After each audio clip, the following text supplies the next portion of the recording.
Okay, let's be introduced. We've got an official, big-time celebrity to introduce us. No, that's you.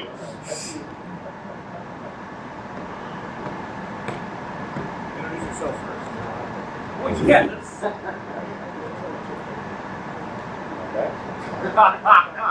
Okay, they made me do this. My name is Leonard Herman, and I wrote the definitive book on video game history, Phoenix's Fall and Rise of Video Games, 4th edition, coming out late next year.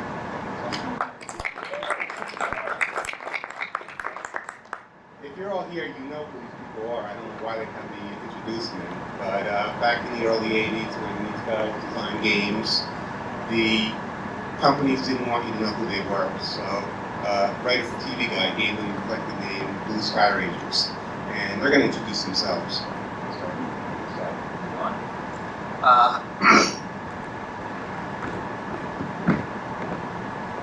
Hi, my name is John Sohl. I am was working at Mattel from October 1980 to October of 1982. I was the first programmer hired directly as a television programmer, the third. Where did this mic go? Hello? Another mic? Mine's dead too. Oh, it's coming back now. Oh, wait a minute. It's on. No, I think that they're coming back out. Mine is. You're looking at software engineers here. Yeah. Okay, well, there's mute and an arrow, and it's not clear whether the arrow, when mute is on or off. Anyway, my name is John Sohl. I worked at Mattel from October 1980 until October 1982. I was the first person hired by Mattel as a television programmer, kind of by accident. And the first game I worked on was Astro Smash, and the second game, which was a non-voice game, and the second game I worked on was B-17 Bomber, which was a voice game. And after that, I went to work for Activision in Northern California. Thanks. I think I have another mic. Hi, my name is Bob Newstadt, and I worked at Mattel from '82 till they kicked me out in '83. That's how the game business works. But the game I had published was Pinball, and that's about it.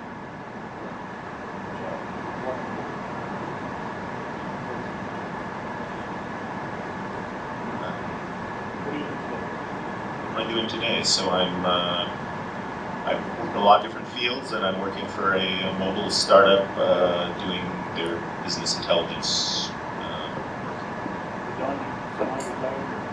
I'm a retired investor living on a pension. There you go. There you go. They was working The Godfather, but no, I'm retired. My name's Keith Robinson, and I worked at Mattel from I think it was October of 1981 until they pretty much shut the doors in January of 1984. And the first game I worked on was Tron Solar Sailor, and then I was promoted to manager, so I worked on overseeing games like Thin Ice and Cover Force, and at the end of Shark. And then after Mattel went under, a few years later, Intellivision Corporation wanted to release the game Thin Ice, and it was released by Mattel, and so they hired me to write the instructions and then illustrate the box, and so I stayed with Intellivision for until 1989, when the catalog was sent between the packaging and separately cover illustrations.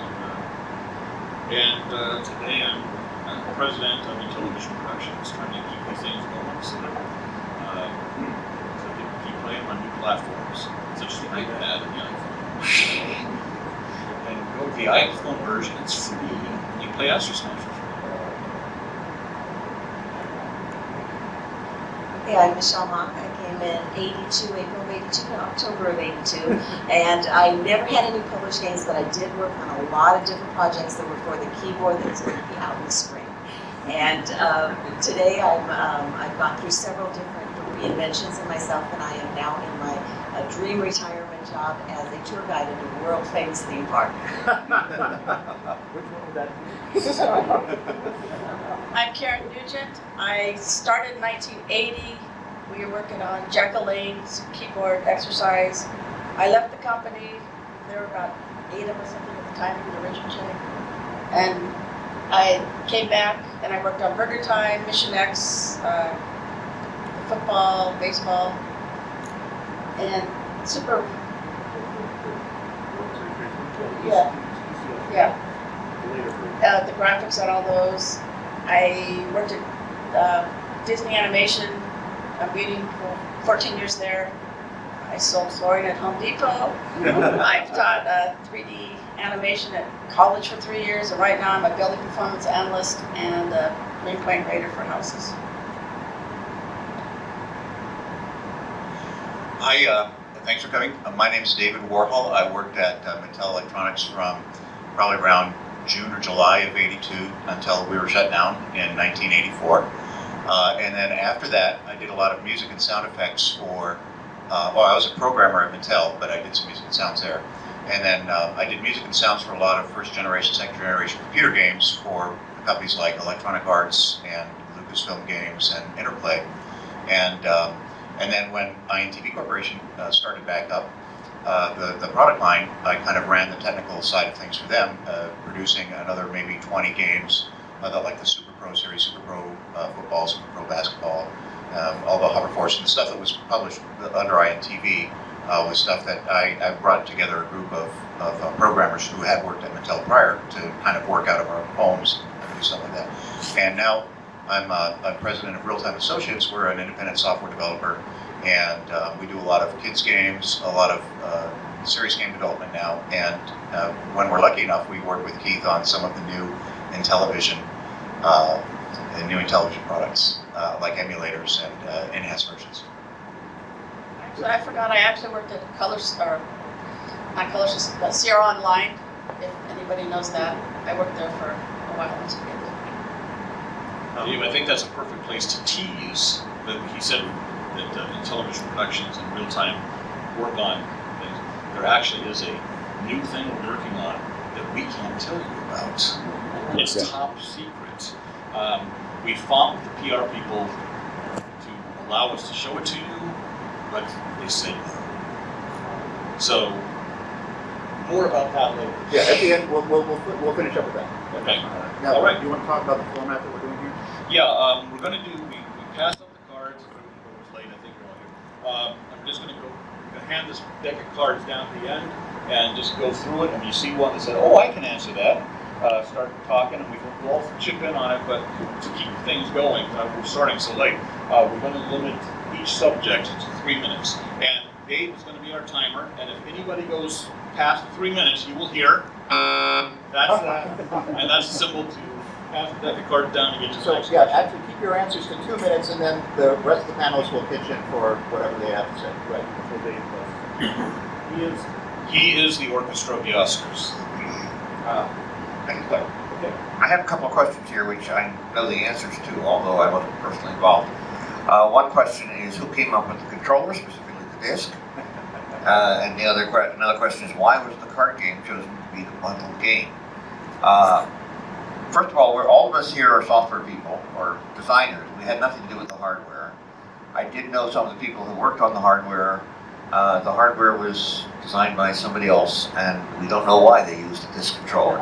It was different. I mean, Atari had its one stick, and Intellivision always wanted to be one better. So they had the disc, which was innovative, the buttons on the side, keypad, all bundled up in a single unit, which was not that useful, but we did our best to make it work. So some unknown hardware people, and it was always important for it to be made economically. So Can I add to that real quick here? Is that the department was, Dave Chandler was the head of that department. So he's the guy who passed away about a year ago. But he was, we nicknamed him Papa in television. He was the guy in-house who designed the hardware. Software was designed out-of-house, kind of age. The other part of that question was the holy. why was the card game chosen to be the bundled game? The answer to that one is simple. It showed off the features of the Intellivision very well. Intellivision was a major step forward over the Atari 2600, which was the competitors. At the time, the Atari sold for about $200. Intellivision sold for about $300, big bump, but we could justify it. Intel could justify it by putting up a really great-looking game, so that when you hit play, something wonderful. And so there was a guy shuffling the cards, and it was like, wow, this is not an Atari. This is like something really good. And the other thing is that nobody would buy the card game on their own. So by bundling it, because they had to bundle one game, because on Christmas morning you would fire it up. It's like, where's the game? Oh, we gotta go out and buy batteries, and we gotta go out and buy a game. But the free game was just there as a teaser. I'm sure the card games worked pretty well. It just wasn't anything that we spent a lot of time playing. I can add to that one too. And I heard this from David Rolfe. The game was actually programmed by a programmer, David Rolfe, who actually also did the operating system. And the main reason for choosing Poker Blackjack for the hacking game was that when the Odyssey was created by Ralph Baer, they patented the idea of video games. And when Atari came along, they said, well, we own the patent on that thing. And so Atari said, okay, here's a few bucks. And then when the Intellivision came along, they said, well, we want you to pay more than Atari did. And Intellivision said, that can't be a really legitimate patent. And one of the things that they patented was the idea of two objects on screen, and then the hardware creating an interrupt or something, a signal when two objects intersected on screen. And so that was a part of the patent. So the reason why Poker and Blackjack was chosen is that it does not use that. There's nothing that actually intersects and says, oh, there's a collision happening. Because the idea was, Intellivision said, that patent will never hold up. We can do these games, but just on the safe side, let's put that game in. Bob? Bob? Not guard Bob? Brutal, he's brutal. We're so strict. Yeah, here's an interesting question. What are your biggest challenges in making a successful game? I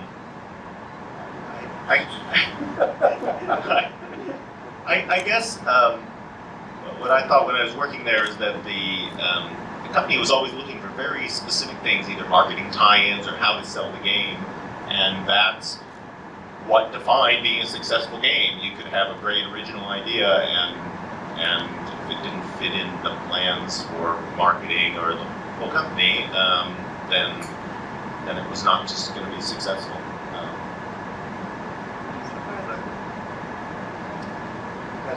Does anybody else have anything to add to that?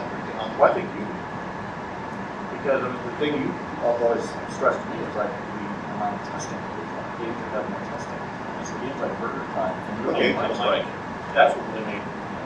Well, I would say the thing that differentiates, in my opinion, thank you, Keith, for reminding me, I wouldn't have tied it directly to this, but what differentiates games of that era was that because they were so limited in the amount of assets that they had in them, we spent a terrific amount of, a much greater percentage of the development time playing them and tuning them.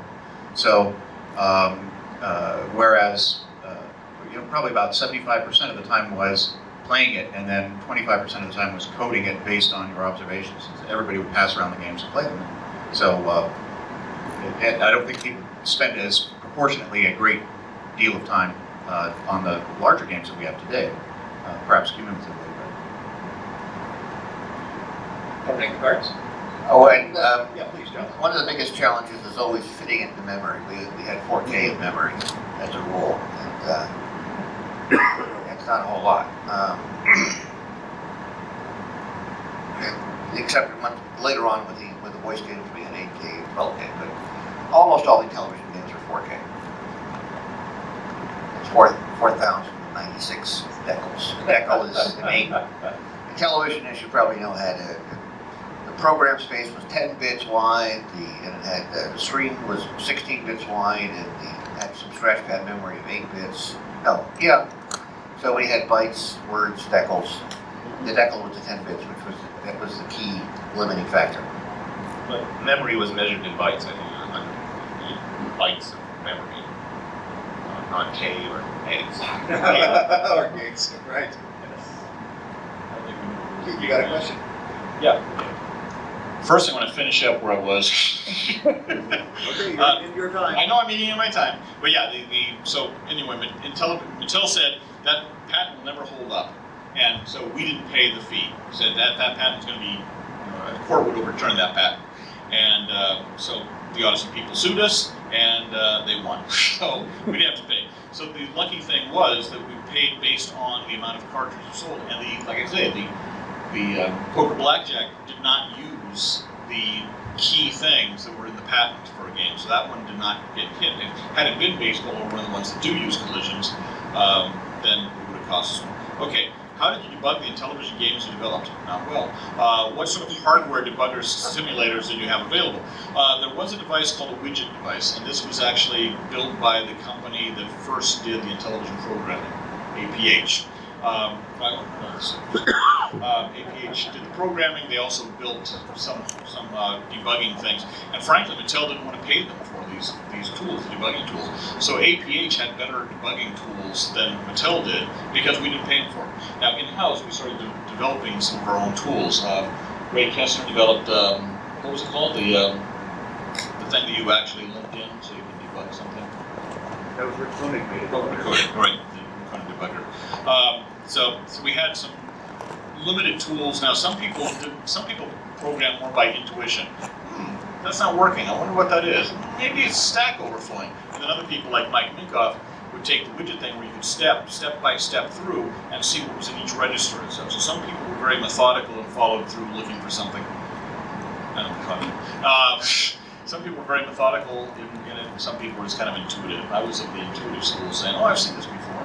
That's what happens when you overfill the stack. Things start moving and the screen goes black and weird things show up. But then you pretty much, then I would go to Mike and he would go stepping through and find what the real problem was. So that's that question. Something to add with that? Add to that? In terms of development, we had PDP-11s. We had which are mini computers, and we would type the code in there, and then the PDP-11 would do the assembly, download it into the development system. So.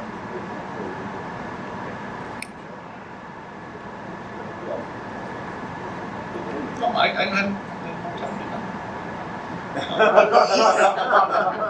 We're just. Would security eject this woman down the front? No, but there's a question. It's very funny. Then you'll use it next time. Okay. Okay, I saw this one and I pulled it out. I think it's a fantastic question. Was it a difficult challenge being a woman programmer? And I was a woman programmer there at Mattel. Can't even pronounce it, yes. Anyway, but the thing was, it wasn't difficult really at Mattel being a female programmer because I'd already been doing it for 8 years when I was hired. And so I started like 74 and I'd fallen into it accidentally. I never thought I'd be a programmer, but I've been doing it at Jet Propulsion Laboratory, and it was extremely difficult actually breaking that ceiling and actually getting into it. They wouldn't consider me a real programmer or whatever, but I was doing that for a long time and later was hired away from JPL by Xerox. They hired me for like a 50% increase in pay, so that was really great. And I was doing software and diagnostic testing. And when I got hired to work for Mattel, it wasn't difficult being a female programmer. What was difficult was being so much older than all these young guys that were just playing video games all day long. And I was like a serious programmer. And they were all playing video games all day long and big arcade games all around. And so that was the difficult part. Excellent. Can you guys hear me if I don't use this? Okay.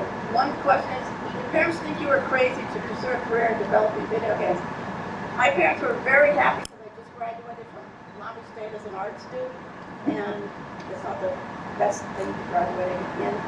So they were very happy I was actually working. And the other was, how did you develop the graphics? When I first started, we had a big panel, and every single pixel that was about the size of a keyboard had push on that, and on the side you can see the colors. And so we do like red, green, and at the time when I went back, we had pixel paper, and to think about what we could do was amazing because it was like 8 pixels across, 16 down, and on that, it was like an inch by an inch and a quarter. So you could only use 2 colors on that. So you can imagine now you can probably put what, a couple thousand, probably the same amount of space. But it was just trying to make the colors work, and when we finally got rid of the big board, we took a sledgehammer to it, broke it up because, yeah, you push here, you push red, and here, and sometimes it wouldn't come out red. But you really only have kind of the primary colors. Yeah, we sent, when we do the stuff on the graph paper, we sent it to HPH, and a day or two later, it would come back, and we'd look at it, and if we didn't like it, we'd send it back. So it's, you know, compared to what things are now, it's just really amazing. I wanted to add to the graphics development part of that.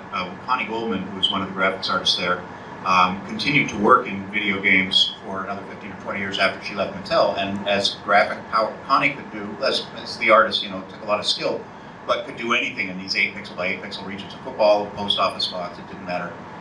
You just came up with it. And as things developed and she started working in Photoshop, where you have so much control of the graphics, one of my favorite quotes of hers was, "I want my pixels back," where she could just get something out instead of trying to do it with filters and all that stuff. Does anybody have anything else to say on, did your parents think you were crazy, or on the graphics thing? I wanted to add on the graphics. Okay, on the graphics thing. Is this still working? Yeah. Yeah, so on the graphics, the thing that I really enjoyed is I wasn't a graphics person at all, but I loved the challenge of trying to make something look like a character, look like something with so few pixels that we had. And I later used what I learned doing that to teach children how to actually create their own little video characters for the Commodore 64 for some of the games we were playing. So they were actually programming some stuff in BASIC and creating their little figures with very limited graphics. Because we had the rights to do some stuff with Hanna-Barbera, so, and then we tried to make them look like Tomcat or any some else characters. And we had to make them look like that, or they wouldn't let us use them, so we did that later. Connie was very good at creating, and so she kept being pulled off the game she was supposed to be working on. Oh, we're going to try to sell Jim Davis on doing a Garfield game. So do Garfield. We're going to try to convince the Peanuts people to let us do Peanuts. And so she'd be pulled away to do, Charlie Brown and Linus and whatever. And usually the marketing people couldn't make the deal. So there was a lot of nice things that she did that's never been seen because it didn't sell it. And then Dave would do the music for it. And then some of that you have heard on our collection in Intellivision Hi-Fi, such as the McDonald's theme and the Peanuts theme. But those were that was to try to sell stuff to companies that didn't buy it. Okay, next question. But back on the Please, I want to add on that question of did your family think it was a good career move to write video games in the early 80s? I mean, they didn't know what it was. They were very supportive, my parents, but I came to California from Pennsylvania, and it was much more conservative there. Unless you were a doctor or lawyer, they didn't really approve. So entertainment wasn't seen as a good career. But in California, anything goes. And I actually at the time I just graduated from college from Carnegie Mellon in Pittsburgh, and I had an offer from IBM and some other companies, and I figured I could work in video games and go to IBM later, and I couldn't couldn't work at IBM and do video games after that. So that's why I chose to do video games. Okay, next question, and thank whoever came up with this one. Thank you very much. It's Mind Strike versus Utopia. Which was the first strategy game? Don Daglow, and Dave can debate it.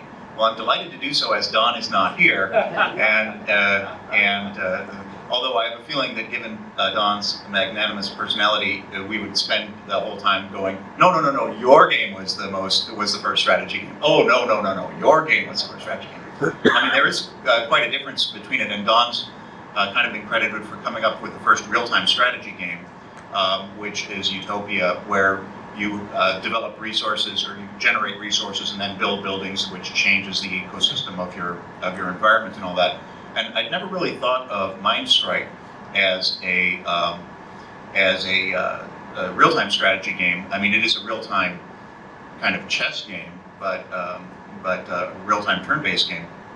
But you're not developing the resources that you might in the environment. It's kind of more atrophy than it is kind of building things up. And whoever asked this question, I'd be glad to follow this up when we're back down or back up at the expo floor. And incidentally, Mind Strike was my training project They just threw us in with all the development. I was sharing a cube with Bob, and they gave us all sorts of time to learn how to use the system, and I just started developing Mindstrike, and after a couple of weeks, we looked at it and said, "Whoa, okay, let's finish this." I could also add to the controversy there, which one was first. Utopia hadn't been finished, it was on the market for a year before you were hired at Mattel, Yeah. so that answers that question. Okay. So we're back down to John. John, do you have any more questions from the deck that you'd like to address? Nope. I got the two I started with. It's not Well, you want to handle this one? I love this question, so, but. I don't have time. For the horse racing game, was adding an option to whip the horses controversial with animal rights?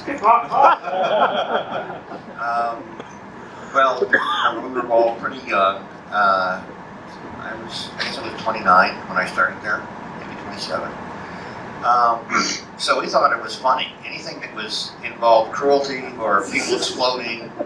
There's a movie out that has an exploding cow, and the guy's, I should preview of it.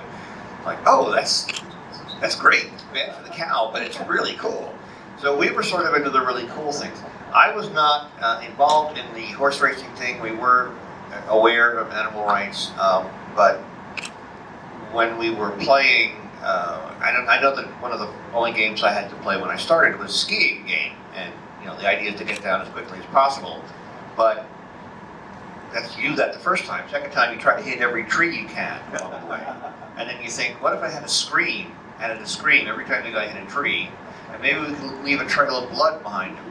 And that's sort of the way we were thinking. I was thinking. I wasn't the only one who came up with these ideas, but you realize that what you do in-house is not what you release out, out in the real world. You did have marketing, research, and focus groups that we Mattel did. So nothing ever got out by accident. But I don't know about this one specifically. The game was done before I was finished, before I was hired. Yeah, I don't know about that one, but just to add to it, there was somebody, I still don't know, we thought it was Rick Sinatra, but he denies he did it, but somebody posted an anonymous rant one day at Mattel that was all about, how all we were doing was violence. It was like, oh, we're doing a B-17 bomber game? When are we going to do the Vietnam Napalm the Baby game? And it was just like, really? Bill Goodrich? Well, I don't know who, I thought Rick Sinatra, because he wanted to do very passive, he wanted to do a sailing game and things like that, but he denies that was him. But, so there was some, but it was anonymous. Everybody was saying, is that guy crazy? We love the bombing game. I remember John Sohl, that originally it was going to be they wanted an air traffic controller game. And John was going, that doesn't sound that fun. And then I was, what was his name, the Prince of Space, something like that, the graphics guy said, why don't we do it as a bombing run? And John said, oh yeah, blowing stuff up, I get behind that, yeah. Bob, next question. I have a question. It said, how did you learn about the job? But I read this as how do you learn to do your job at Mattel? Because you couldn't find anyone. The thing about new technologies is you can't find people that have done them before. So Mattel hired, and I can answer that question later, why they hired the way they did. But they hired an odd group of people, a group of characters, and so we all had to learn by doing the job itself. And I remember going in there and being just out of school and going around to people and going, oh, what process do you use to do this? How do you develop things? And people would just go, and really had no good answer. So it was, you're on your own. Yeah, the reason why they hired people like that is because Mattel was cheap. They really didn't know that this thing was going to fly, so when they hired the programmers, they said, well, we can afford to pay about $20,000, $22,000 a year, but an experienced programmer would be $30,000 a year. So essentially, we got a lot of people who were creative, but would spend a lot, a few weeks at Control Data Institute, where it's a program. Andy Sells, who was a great programmer there. His previous job was the piano bar player at Tony Roma's in Santa Monica. And when his wife got pregnant, he said, boy, I better get a real job here if I'm going to be a father. And somebody said, why don't you go to the Control Data Institute and learn programming? And that's how he walked in. So a lot of the programmers were just people who had picked it up or were not actually made, I don't know how many we had that were actually majors in programming or computer science at the time, but mostly was from people other things. At the time, there were no development processes that, that we're just making it up as we go along, but now 30 years later, they've got terms like waterfall development where you plan everything and do it in cascades, or there's another one called agile where you just kind of set your goal and then you do a quick little sprint and then you sit back and look at it and see what you want to do. And so I guess what we were really doing was agile development, what they call agile development now, but we had absolutely no idea that we were pioneers in that regard. Go ahead. Okay, so the other thing I wanted to add that was very different about working at Mattel was that, and something that was very difficult for me to understand, was part of learning on the job was playing the games. And we had arcade games all over, in between our cubicles and all around the walls, and we were to play arcade games during the day as part of the job. And also we take home other people's games to practice them and to try to debug them or to, cause them to crash or whatever, but mostly to play with them and have fun and come in with suggestions or whatever. And that was just amazing to me, just being able to play. And we had a big arcade company close by, and they would just give us, stacks of coins, and we'd go play. Anytime we wanted to, we'd just go down and spend a couple hours and play the games. It was Yeah, it sucked. It was a tough job. It was a horrible job. Okay, Keith, pick another question.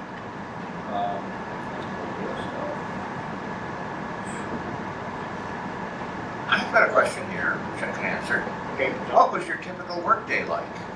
The joke is that I was getting increasingly antisocial as I was at Mattel, and because I had done in Astro Smash, they let me get away with murder.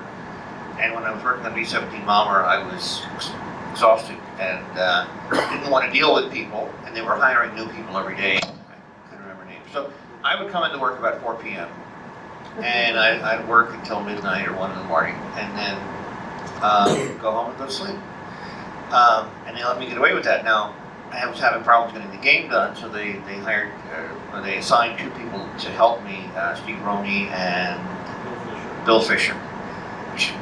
2 great, still in the business, still really good. So they would do work in the daytime on one thing or one facet or another of B-17, and then we would meet when I got in at 4 p.m. and then I'd go on and finish it till midnight or 1 in the morning. But my day was not typical, however. So if anybody else has Yeah, but the thing is, though, that when the TV Guide did the article about us in 1982, and they used fake names, they used the name Josh for John Sohl.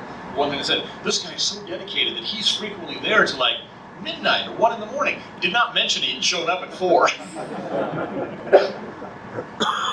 Typical workday. Anybody else want to contribute to that, Karen? I was probably the first one there. Every morning I was there about 6:30 or 7, and I get pretty much everything done by noon. But I'd still be there. I'd go for like lunch or dinner, come back. Sometimes wouldn't leave till 7, 8, and when you come in It was late, fun. when you came in late, sometimes you found some weird things going on in the office. I'm not gonna really mention those, right? Tell us more.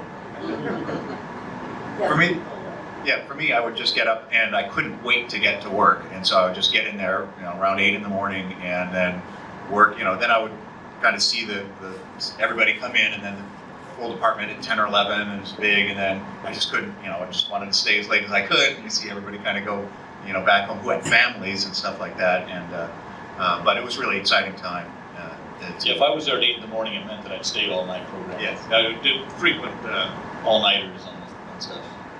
Keith, I think it's your turn for a question. What do you do for a living now?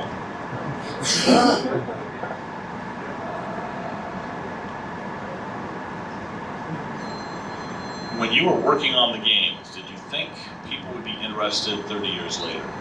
This is actually, I guess, maybe we're just egotistical or something, but at the time, like I said, they didn't want us to know who we are, so they didn't, they wouldn't let us do the games. But at the time, we were like, this is going to be like we are movie stars or rock stars or something like that. They should let us know who we are. We kind of imagined that yeah, these are going to be around 30 years from now. Maybe I don't. But no, we talked about that. We said, we should have our names on the cartridges, and someday people are going to be hiring us specifically because of the things we did and all of this. And so, left, it was front page of the Wall Street Journal. Yeah. It was amazing. It was my super project. Plus, it made fun of a big part of it because Mattel sued him for $40,000 for leaving the company. Anybody else want to add to, did you think that later people would be interested in this? Oh. Well, Actually, like, one- crisis is fine. One thing is, because I worked on a lot of Disney animated features, and people are more interested that I worked on Burger Time than that I worked on Beauty and the Beast, Aladdin, Lion King, 14 big movies, and it's just amazing to me that people are more interested in the television. My answer to, did you think that people would be interested in this 30 years later was no idea. Thank you very much. Michelle, do you want to pick something from the deck? I saw one before, I know where it is, the sound, question about the sound. Okay. Okay, how did you develop the sound? Okay, how did you develop the sound? And that's something someone else can explain in more detail, but what I had done was I picked the William Tell Overture, and I chose that because it was a classical piece, and it was also something that was very recognizable, and I was older. Yeah, so it was from my era. But anyway, but the thing, exactly, so the thing that was very cool about it was programming the music by taking a piece of music and turning it into binary, and then getting that into the machine and hearing it play back. That was just amazing to me. But could someone explain more how you did it? Well, that's also, it was public domain. Also. Yeah, Well, that's what I mean, it was public domain, classical piece, public domain. Yeah, well, okay. The sound development, the sound chip on the Intellivision, let me keep myself honest here too. The sound chip on the Intellivision was very robust for its time. 3 pitches that could go very, very low, all the way up to like supersonic, very high. But there was no program really to change it into notes. So we would take the sheet music, but then had to write a program that would interpret data bytes and then write them into the sound registers to play the notes. And it would take, you'd arrange it on sheet music, but then you'd type it into defined byte statements that then the program would read, wait a little while, set another sound register, wait a little while. And so to do about, I would say about a minute of music would take all day just to write it down, compose it, put it into the thing, and then debug it. I want to add one thing. You talk about public domain and using public domain music. The game Buzz Bomber uses Flight of the Bumblebee for its music. And when Bill Goodrich finished the game, the legal department said, "Well, that piece of music, can we use that piece of music?" He goes, "Yeah, it's public domain." And they go, "Can you prove that?" So he had to go research and say, "It was written by Rimsky-Korsakov in 1908. So they just didn't, the legal department had to be informed about things like that. Who's got the deck? I don't have the deck, but I just want to say that if you worked at a place 30 years ago, do you still keep in touch with them? It's amazing that a lot of us are very different people, that we were thrown into this, not knowing what we were doing. I'm not too sure management knew what we were doing, but they just let us do stuff, and it was amazing that I think all the different companies. That's what I said. I don't think they did. That's why they just said, "Here, do this. What do you want to do?" And it's just amazing that the companies that do this now are just big corporations, and we were working for a big corporation, but we were definitely pioneers, and just the fact that we worked on this is just amazing to me.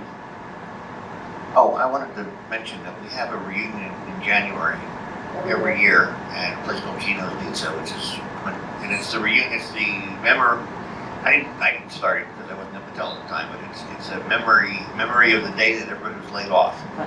And every January, people go to Gino's Pizza, which is nothing special, believe me.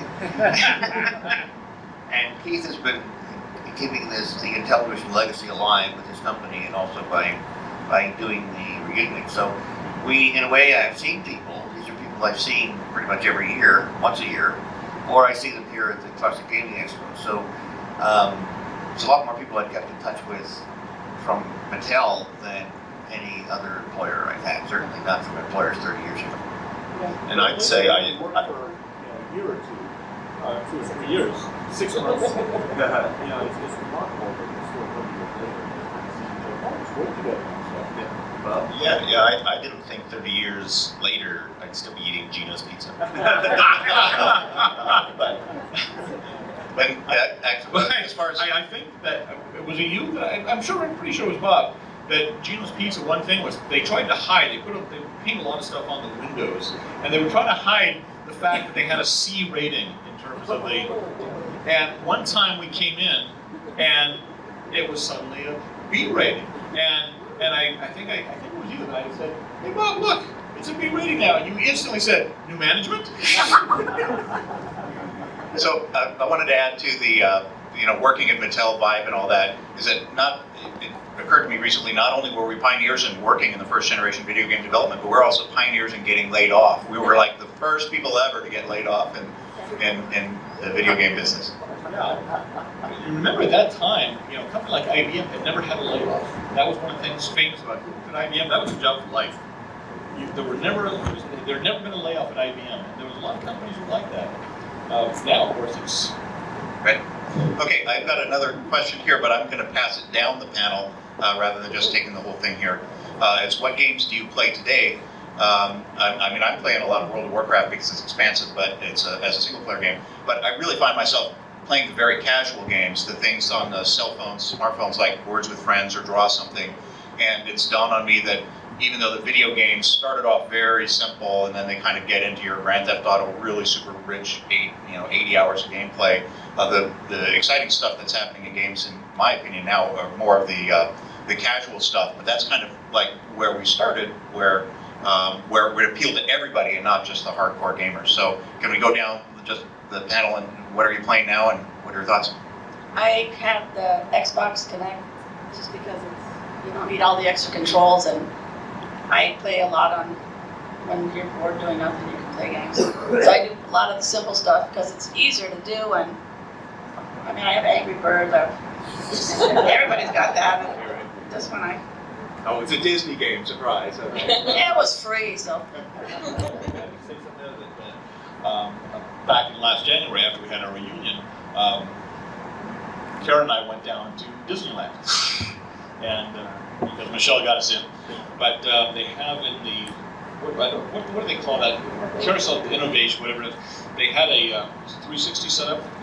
Yeah, it was a 360 setup, and it was the Fruit Ninja. Yeah, and she was going at that thing and getting high scores. It was just amazing. There were like 20-year-olds there. Yeah. And I was the high score for the day, and it was like 8 o'clock. When they got up and she started playing, I go, you're going to let a 56-year-old beat you? And I'm way overweight, and so we were playing for about a half hour. It was amazing.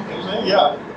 I was like all these rides and roller coasters, and we're playing with the Xbox. Games I play. I'm video game challenged, so the one I really like is Farmtown, not Farmville, Farmtown.